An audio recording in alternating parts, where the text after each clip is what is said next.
Welcome to the Know. I'm Brian. I'm Laptopless Gus. I'm Laptop Ben. So we have to talk more about mobile Diablo. Diablo. The backlash is not going away, and now it is hurting Blizzard's parent company, Activision.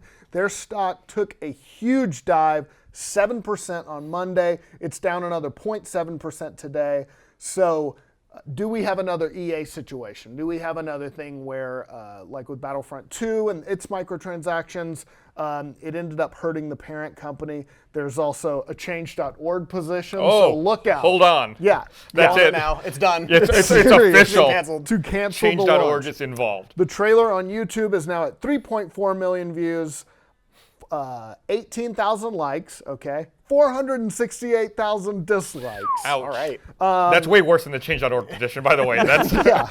The other news is Kotaku kind of walked back their story from yesterday that they had a Diablo 4 trailer ready to go, but then at the last minute they decided to pull it. Blizzard now saying, we never intended to run a Diablo 4 trailer. But there is one out there. There's something that has been filmed. They filmed something where they were working on it. Right. Yeah, so that's kind of given some rise to speculation. Did they leak this to try to tamp it down? To try to signal to gamers, yes, we are working on a Diablo 4. I would absolutely believe that. Yes, I think they even have already said that they have multiple teams working on multiple Diablo projects. Right. And then I feel like this is, like that wasn't direct enough. Like they're not getting it. We're working on it. Like we got them something. Plan B. Yeah. Still, though, analysts are criticizing Blizzard and the way they announced the mobile game as for hurting the stock, at least temporarily. Bloomberg quoted Timothy O'Shea, who's an analyst.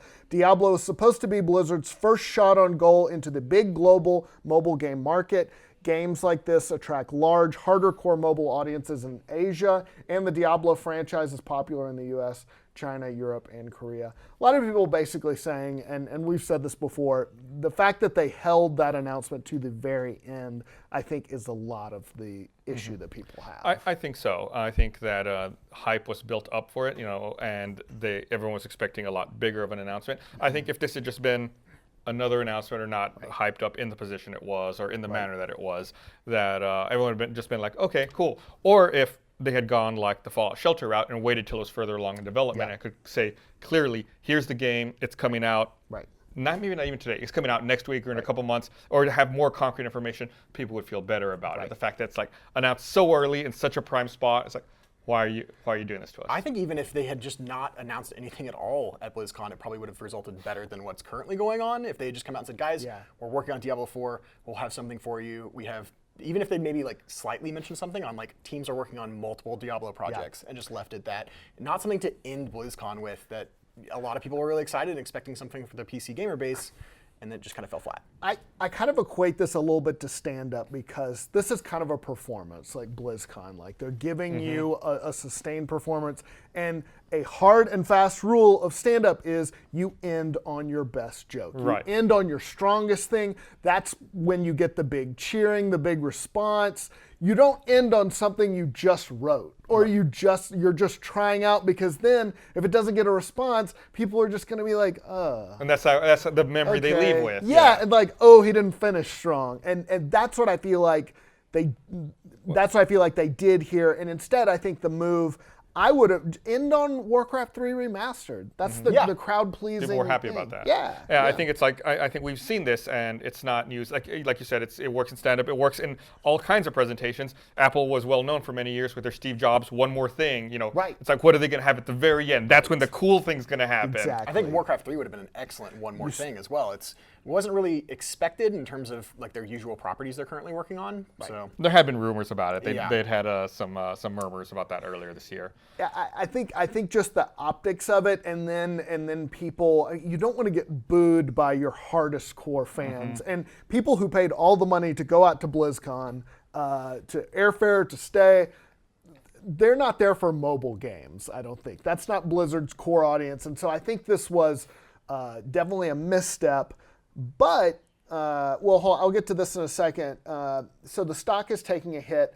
which reminded me of things like EA took a beating after Battlefront 2. Nintendo took a beating after E3. And Ben, I think you've looked up some examples. Yeah, it's kind of the examples I found where Nintendo has kind of had some issues back when they had their E3 Direct, and it wasn't really anything crazy to announce. Yeah. I think people were expecting something new, something more. Right. Instead, they had, here's more Smash Brothers, and here's Pokemon Let's Go that's coming out. Mario Party. And Mario Party. But they didn't have anything crazy, but I think they also are kind of struggling with, they've had this huge explosive growth with the Switch. Yeah. And so that kind of seems to be maybe leveling out a little bit as well in terms of how their stocks are doing. And E3, didn't we already know all that for E3, I think? Yeah, but I think we were did we Maybe know not that? Smash, I don't know.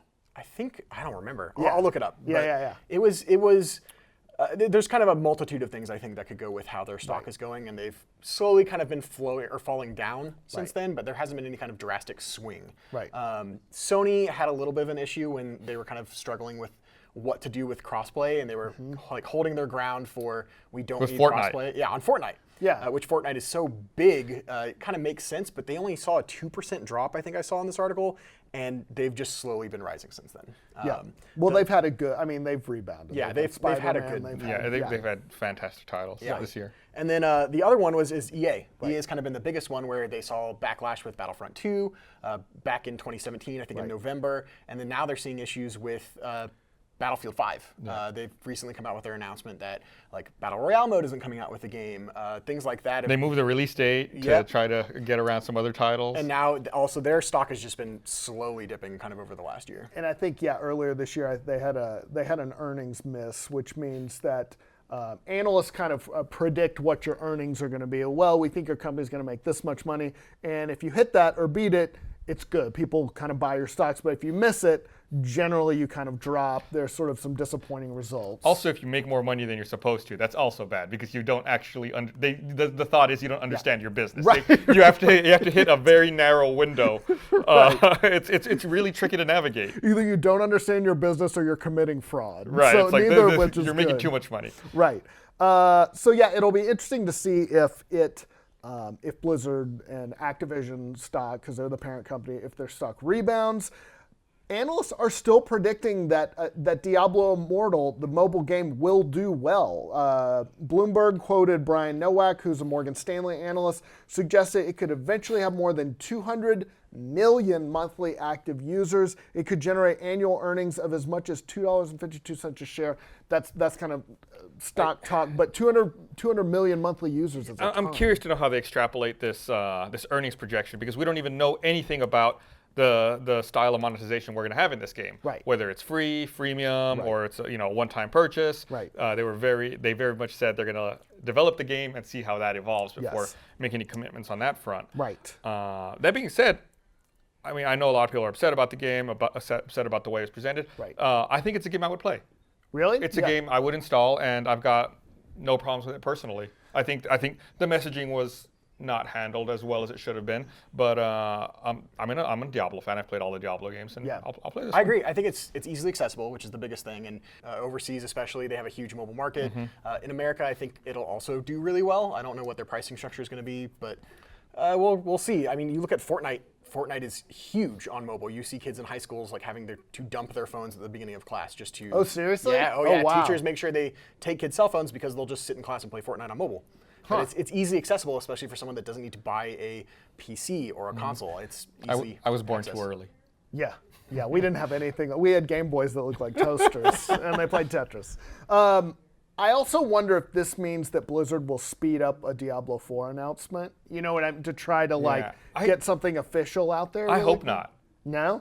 I mean that's one of the more shocking things here is Blizzard traditionally controls the message very well, and when they show you something, it's very controlled, it's very polished, and it's ready. Yeah. I don't want them to speed up showing me Diablo 4 because then I want them to make sure they give it the full attention it needs and that it's done correctly. It's just going to cause a lot of comments on where is Diablo 4, when is Diablo 4 coming, what's going on. That's a good point you make. This does seem like a rare misstep for Blizzard. Yeah. They don't make mistakes like this usually. They should know. This isn't their first BlizzCon. Right. They've been announcing stuff for a long time. It's just the presentation, the order it was given, the way it was presented, and I don't know what to say about that. Yeah, I know. We'll see. Yeah, what happens in the coming days and weeks. If people move on to something else. But regardless, they will. Yeah. There will be another change.org petition soon.